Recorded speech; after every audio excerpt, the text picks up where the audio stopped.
Wajina, you can set into it, but more okay. Poko me, Edioka.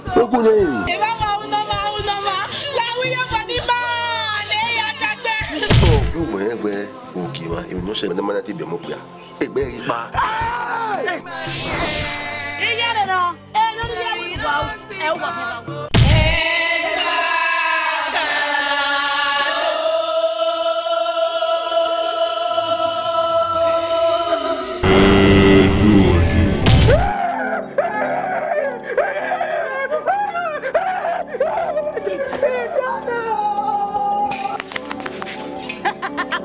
Only make up no okay, Mimi.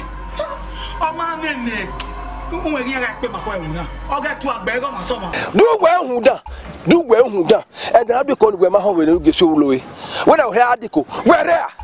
Do well, and I say, where they don't have it. Ah, suppose I'm working. Guitar will not get who join.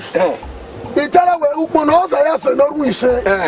My definitely. My definitely. Get the bandwidth. Get the bandwidth. Get the ferrog. Get the bandwidth. Get the ferrog.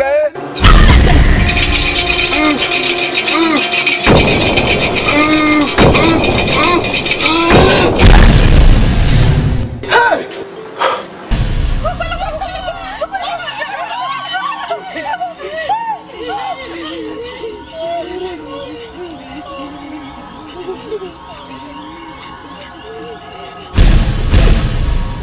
Nous allons finir au bas. Elle dira que tu as eu à t'amener. Ah, mieux qu'il y a le Seigneur.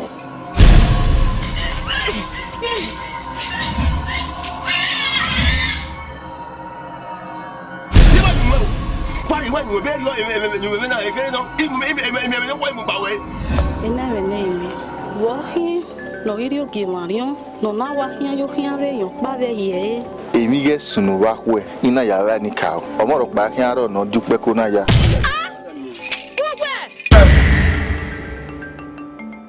Okienye.